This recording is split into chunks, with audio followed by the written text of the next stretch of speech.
De wind begint op te steken. Dat is het. Dat gaan ze allemaal doorzien, hè?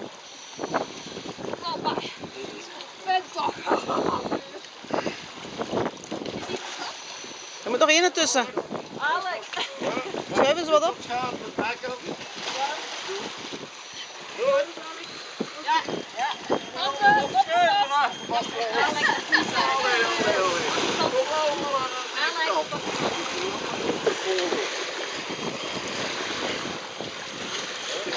Oké, heel boven of gewoon zitten. Opvallen afvegen. Heel boven. Ik kan ook geen materiaal vallen. Opvallen afvegen. Oppassen. Oké. Wij gaan proberen de anker op te heffen al, hè. Ja. Omdat we lang moeten wachten de golven beginnen op te komen. En moest het zijn dat er nog een naar beneden moet, dan weet